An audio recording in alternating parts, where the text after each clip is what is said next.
I hope that you are beginning a great week. You know, sometimes people forget. They look at Monday and they say, that's the first day. No, today is the first day. And as we begin this day, I think it's fitting that we begin as we join together in worship to God. If you don't have one of the outlines, raise your hand. One of those men in the back, actually that man in the back, will get it to you. While he's doing that, we're going to look at, again, in the Beatitudes. We are taking these one at a time, 10 of the Beatitudes.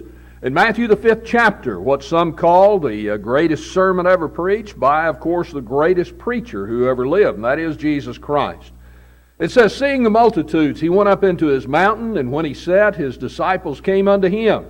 He opened his mouth, taught them, saying, Blessed are the poor in spirit, for theirs is the kingdom of heaven. Blessed are they that mourn, for they shall be comforted. Blessed are the meek, for they shall inherit the earth. Blessed are they which do hunger and thirst after righteousness, for they shall be filled. Blessed are the merciful, for they shall obtain mercy. Blessed are the pure in heart, for they shall see God. Blessed are the peacemakers, for they shall be called the children of God.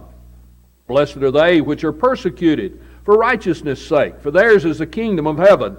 Blessed are you when men shall revile you, persecute you, say all manner of evil against you falsely for my sake. Rejoice and be exceedingly glad, for great is your reward in heaven, for so persecuted they the prophets which were before you. It goes on through chapter 7, and as we've noted before, whenever he ended that sermon, the people marveled, because he spoke as one who had the authority, not as the scribes, but the one who was the source of authority himself. And as David said, we're looking at the heart of Jesus. You look at this and you find, as we've gone so far, we've seen the first one, blessed are the poor in spirit. You might call that the bottom of the barrel. That's where we begin. Whenever we fall upon our knees before God with nothing of self, realizing that we alone can do nothing. But then, blessed are the mourn, they that mourn. Here you find that we become penitent, realizing that whenever we tried to live without God, here's what happened. We separated ourselves from God, the sin is there, and how horrible we have been to the God who created all, who gave all. And then today, looking at this, blessed are the meek, for they shall inherit the earth. You look at this, and as we have said before, and I think David implied it whenever he said, you know, we're looking to Jesus, oh, to be like thee. These are the Beatitudes. That is who I am to be. And so as we look at these, let's make sure that we don't look out at somebody else. I know any time I preach that it's easy for you to sit there and say, Jack, you really need to listen to this. Well, I can assure you, I strive my best to listen to the lessons, but I hope that all of us look to ourselves first, see if this is who we are. Because without this, we're not going to be the blessed individual. And if we're not the blessed individual, we're not going to be able to help others to be that blessed individual. And so it comes down to looking to self and looking to all about us. Now as we look at this, that third beatitude there, blessed are the meek, for they shall inherit the earth. What is meekness? You know, so many times people look and they say, well, there's a meek little person. And they equate meekness with a mouse cowering over in the corner, just fearful. No power, no ability, just afraid somebody's going to step on it, somebody's going to harm it in some way. Is that what the Bible teaches? Is that what meekness is? If you look and you strive to find out what the definition is, several have been given. Some have said it's calm consent to God's will. Pretty good definition. Another has said it is my power, again looking to self, my power under God's control. I think that's a better definition. I think it is the realization that I remove myself off of my throne. It's no longer about me, and instead I turn the power that I have, the abilities that I have, I turn them over to God and put it under His control. It is a willingness to be seen and known as God sees us, or at least desires us to be. And so it is an emptying of self. And you see the progression of these things. You see how that we begin poor in spirit.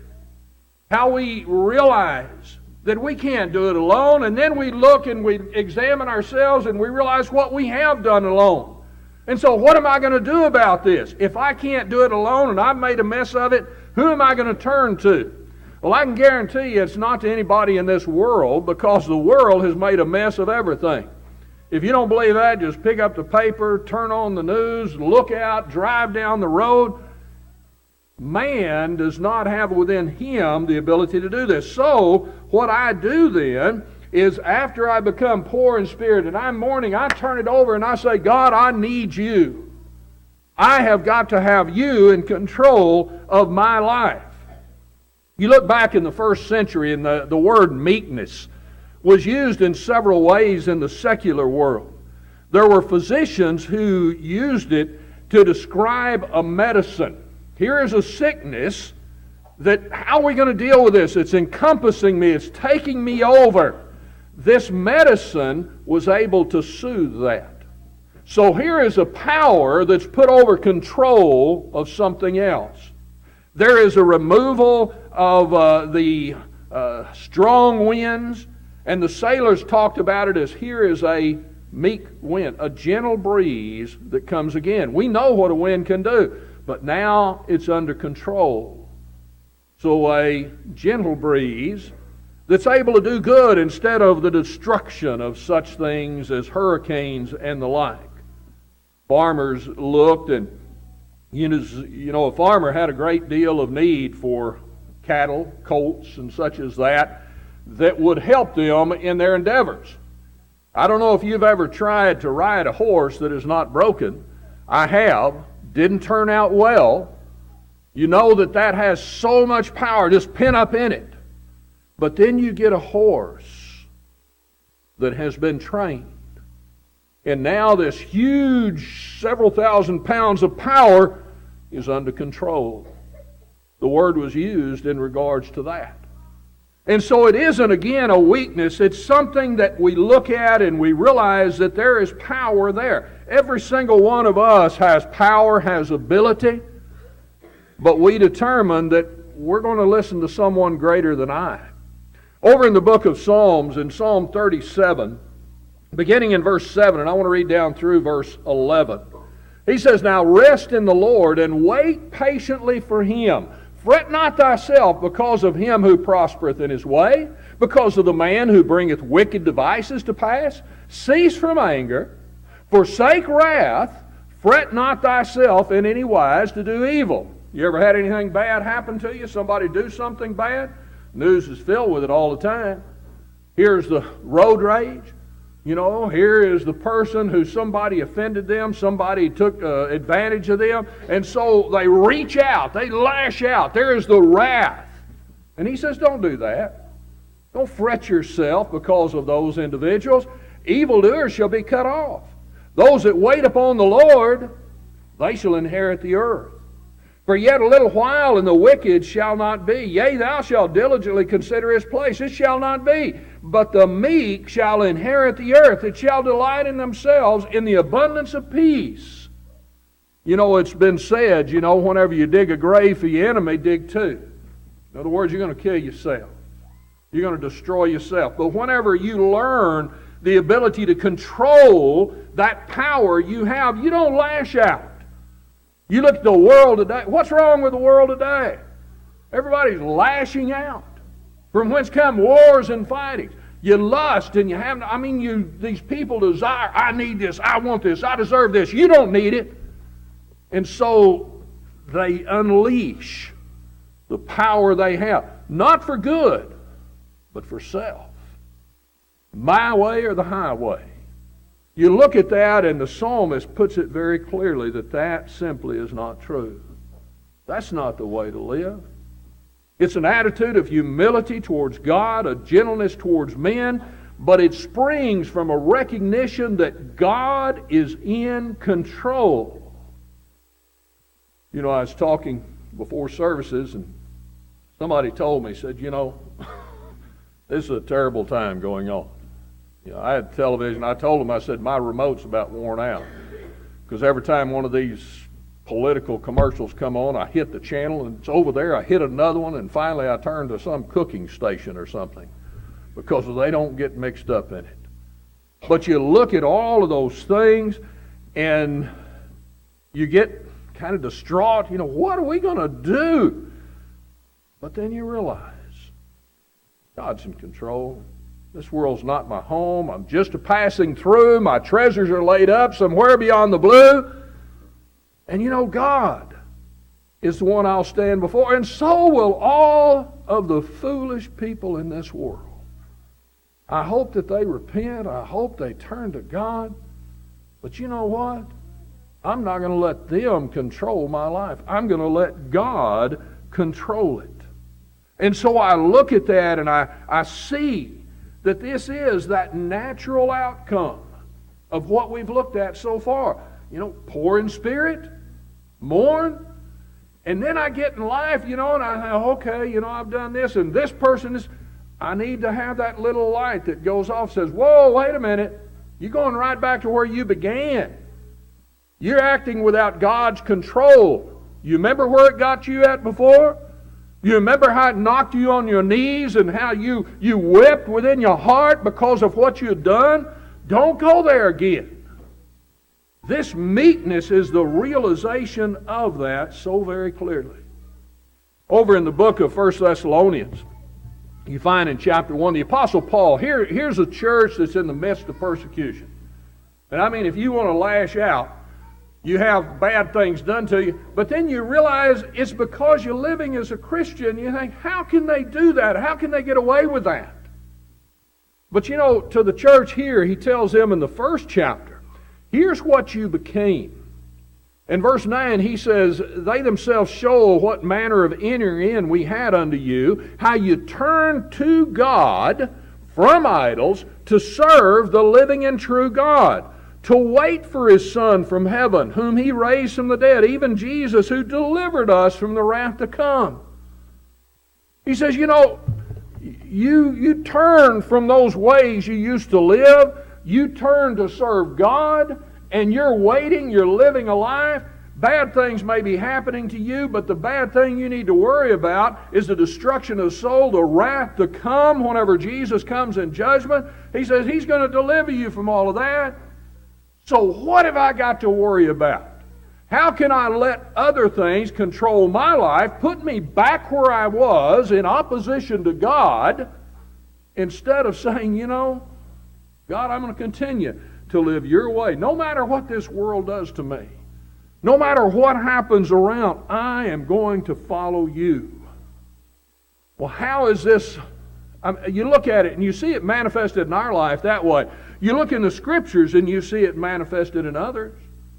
Think about Abraham. You go back to Abraham in Genesis 13.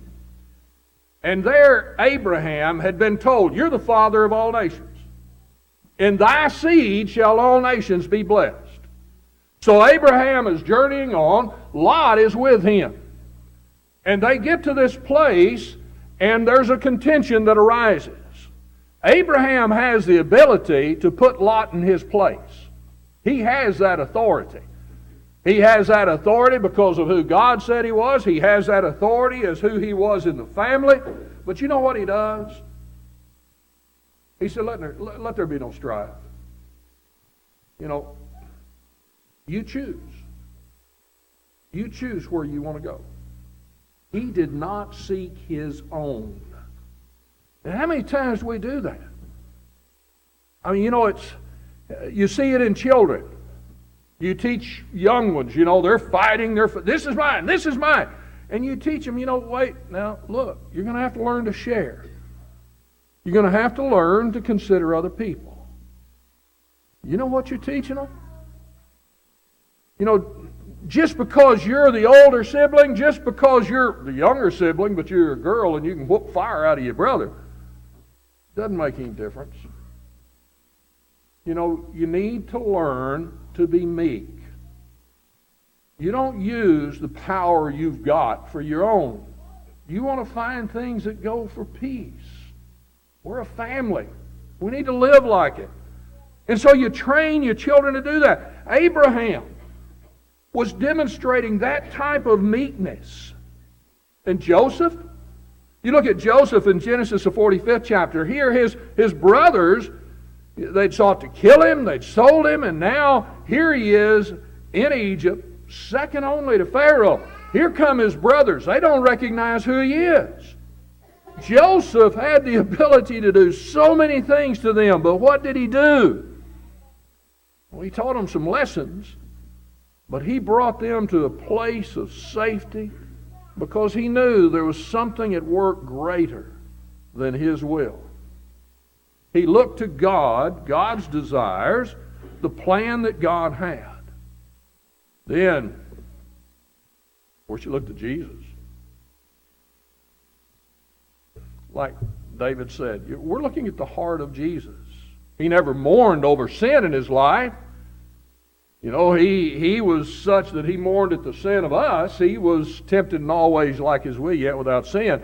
Reason being, of course, because he was submitting to the higher will. But you look and you find that in John the 10th chapter, in verse 18, he spoke of his life. And he says, "No man takes it from me.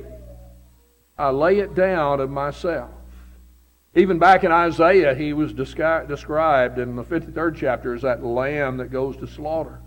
In Matthew the 26th chapter, whenever in verse 38 and 39, you know, he prayed fervently, "If there be any way, let this cup pass from me. Nevertheless, not my will, but thine be done."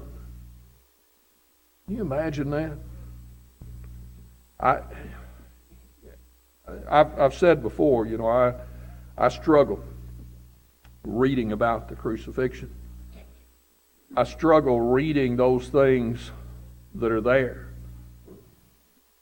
But I'm so amazed. I look back on it. He is the things that were going before him, the things that were coming against him. He knew what it was that he was facing. But he said, "Nevertheless, not my will, but thine." Whenever Peter understood a little bit about what was about to happen, so he drew his sword and he cut off the servant's ear, standing to fight for his Savior. And the Lord said, "No, don't do that. They that live by the sword are going to die by the sword." He said, "Think that I cannot pray to my Father, and He'll send 12 legions of angels? But how then must it be fulfilled?" What's he saying? There's something greater going on than this moment. Hard to call the crucifixion and all surrounding it that way, but it's what it was. This moment of suffering and pain and anguish. Something greater going on, and we've got to focus upon that. His willingness to suffer whatever came upon him for the will of God, to go on to proceed in his life and in the lives of others as we follow him. That's meekness. You look at that and you think about it. You know, sometimes people look, though, and they say, "Well, Jesus wasn't very meek whenever he went in and he threw over the tables of the money changers." You know, there's a time that you stand up. You know, you suffer at the hands of others. We've seen examples of that. But then you go over to Jude, and Jude says, you know, you need to contend earnestly for the faith. Paul said, "I'm set for the defense of the gospel." Whenever Jesus went into the temple and he saw the money changers who had perverted a good thing in order to get gain for themselves, he could not contain. He threw the tables over and he ran those individuals out of there. But it wasn't a selfish thing. It was the degradation done to the things of God, and he could not stand by for that. And thus, he himself put himself under God's control. You know, the Apostle Paul, whenever he stood for the defense of the gospel. It had been easier for him personally to run away, but he didn't do it. It was time to fight. Not the type of fight the world thinks of. It's not the drawing out the sword. You know, that's not the way the kingdom is defended. Defended with the sword of the Spirit. But you stand up and you fight that battle. It's not the absence of power or strength or even godly anger. I can guarantee you, child, if you don't ever get angry at anything, you better examine yourself. God got angry, and He expects us to get angry about some things. Paul, whenever he stood on Mars Hill, says his spirit was stirred within him whenever he saw this place given to idolatry. You think, oh, that's kind of rough. I can see Paul boiling. Just, we can't stand for this. And so he couldn't keep quiet. Jeremiah, all the things that happened to him. Not going to speak anymore. He said, but the word was in my bones as a burning fire. There's a time whenever you simply cannot keep quiet. It is though you put that anger, that frustration, you put it under God's control and you put it under His regulation to do things His way. Paul did not violate God's will. Jesus did not violate God's will. Jeremiah did not violate God's will. And standing for the truth, they did it the way that He says. We need to have the power of God in us and then put it to good use. Put that effort. Instead of getting angry out on the road at somebody cutting you off, get angry. Whenever you find somebody teaching these foolish doctrines in the world, man saved by faith only, that makes me mad. Go attend the church of your choice. Church doesn't matter. That makes me mad, and I can't keep quiet about that. Somebody cutting me off? I hope I have the sense to turn off of the road, get someplace else away from that fool and not become as a fool. But somebody cut off the Lord, I hope I have the meekness to put myself under God's control and take a stand for that. What kind of person am I whenever I take a stand for somebody offending me on the roadway, or taking something financially from me, or saying some word about me, but then I sit there and say, well, I don't argue about religion. I've become a fool. Meekness isn't a part of my life because I'm not under God's control in that point.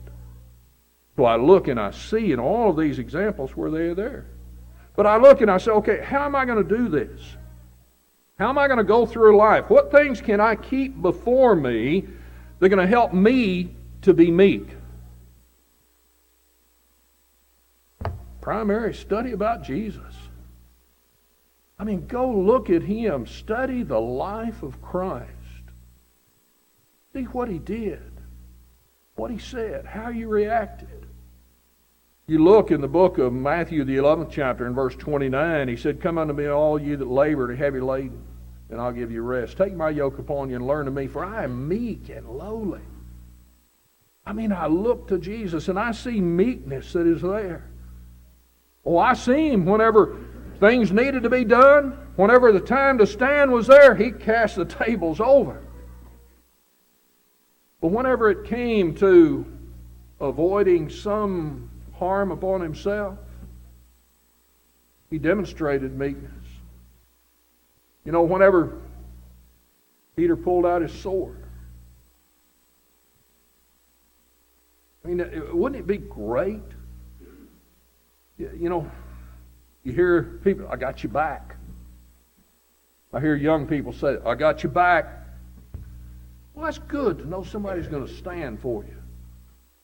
You think Jesus wasn't tempted at that point? He was tempted in all ways like as we. To have somebody say, I'm not going to let them take you.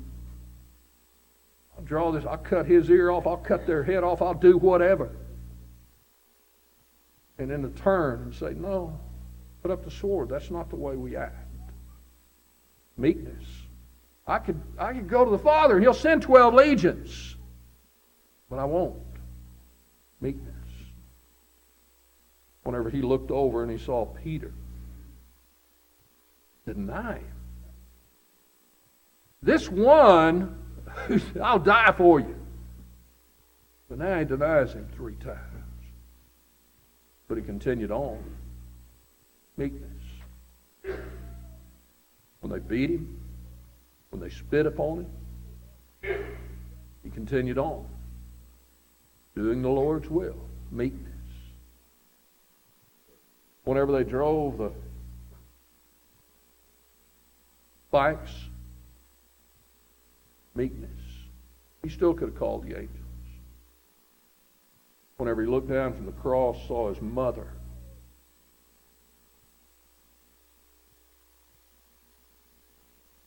One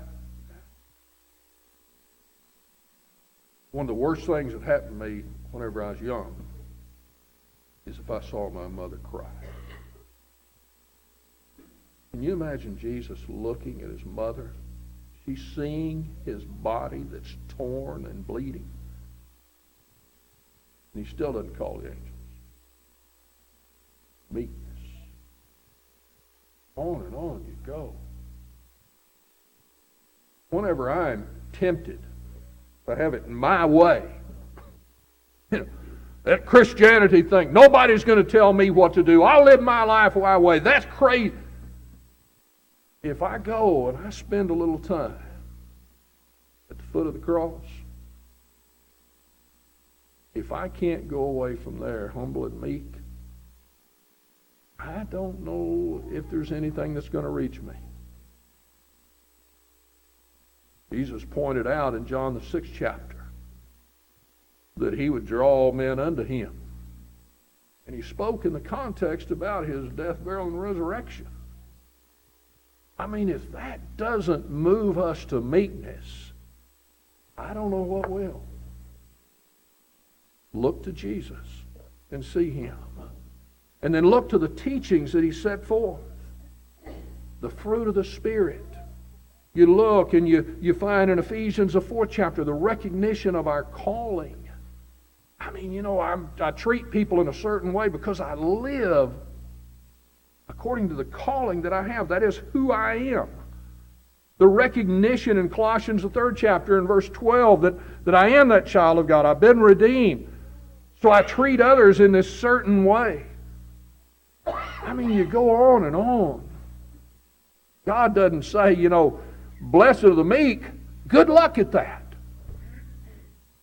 He says, blessed are the meek. Here's my son hanging on the cross. Blessed are the meek. Here are my servants who suffered and died to proclaim this word. Read it. Study it. Because it is from heaven itself. I mean, you look and you see the attaining of that. I look, and I find even the little things.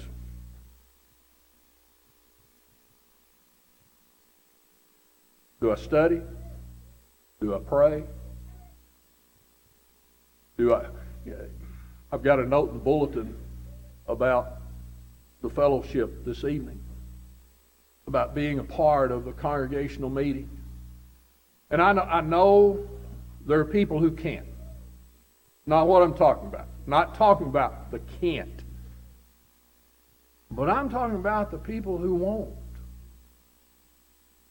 Why is it that, I'm a Sunday morning Christian?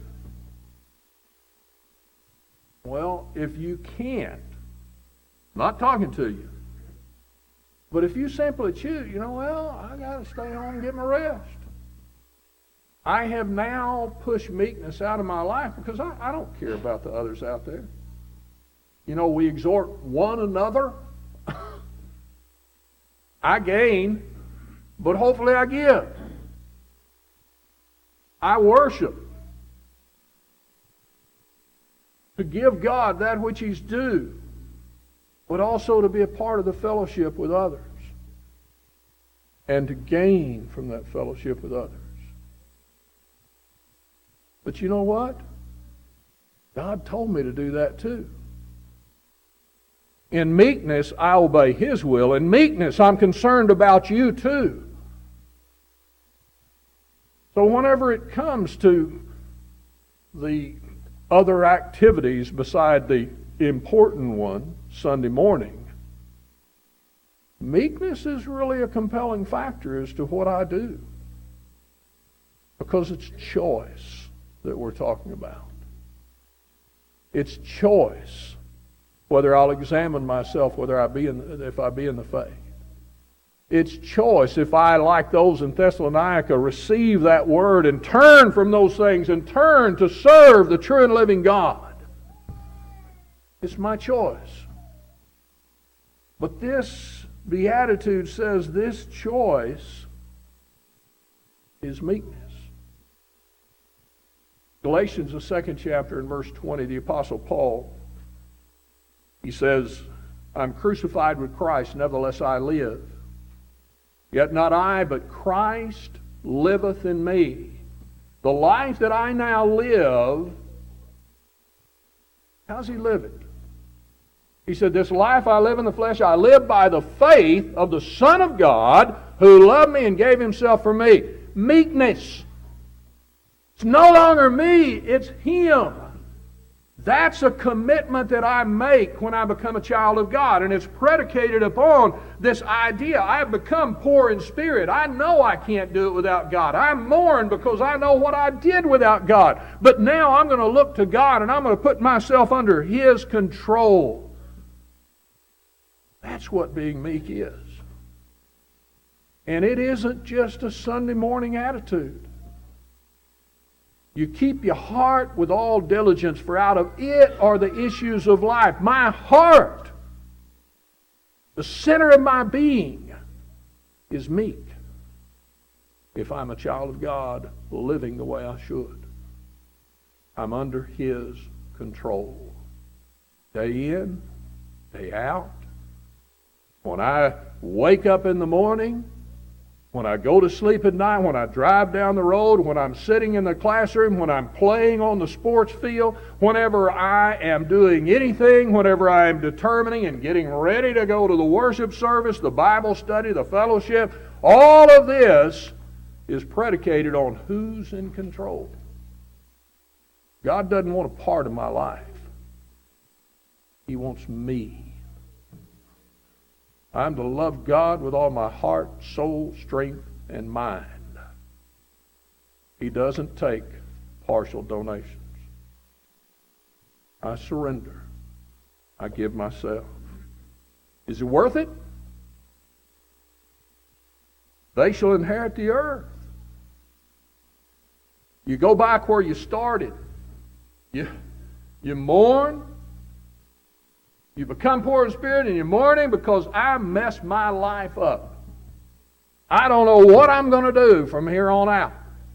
But then I turn over to God and I start living His way. I let Him be in control. And you know what? Bad things still going to happen in your life. But you don't have to worry about it because God's in control. I'm not in the get even business. I'm in the following God business. I don't have to take out the sword and cut off somebody's ear because I know God has a plan that goes on beyond this world. This morning, John was concluding the study in 2 Timothy. You think of all the things that Paul suffered, and he said, nevertheless, I'm not ashamed, for I know whom I believe, and I'm persuaded He's able to keep that which I've committed unto Him against that day. And then whenever he had said, I'm about to die, time of my departure is at hand. And then just a couple of verses later, he says, I know the Lord's going to deliver me. And He's going to preserve me unto that heavenly home. You realize he wasn't saying, well, I'm about to die, but it's not going to happen. The Lord's going to get me through this. It may cost my life physically. But you know what? That isn't what I'm living for. I'm living for that crown that the Lord, the righteous judge, is going to give unto me. Not to me only, but to all them that love His appearing. My focus is beyond the here and now, and it's on the hereafter, as they say.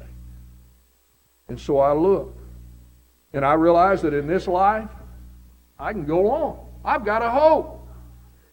The world doesn't. But whenever I put myself under God's control, I know that all things are going to work together for good to them that love God and are called according to His purpose. So I'm going to keep on going. And then whenever I leave this life, I know that I will inherit that heavenly blessing. Peter said, that all of these things are going to be destroyed, but we look to The new heavens and the new earth, wherein dwelleth righteousness. That's a hard phrase for some to understand, but if you look at wherein dwelleth, God's there. That's where I'm going. So it comes down and we ask ourselves, how am I doing? 2 Corinthians 13:5, examine yourselves. Read the Beatitudes. Am I still thinking I can do it my way? I'm doing pretty good.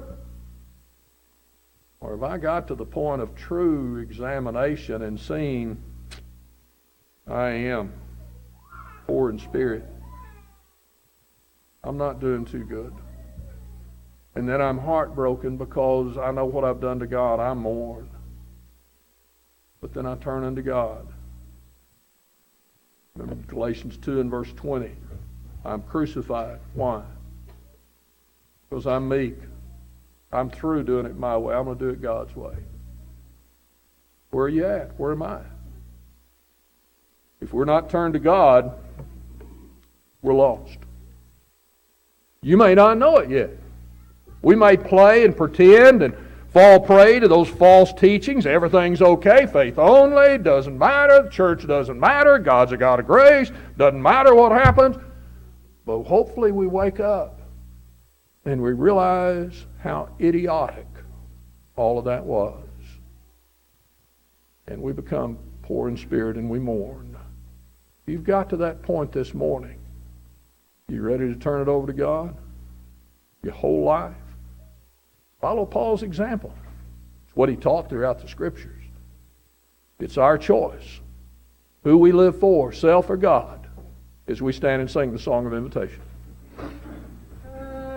Ask me not, O gentle Savior.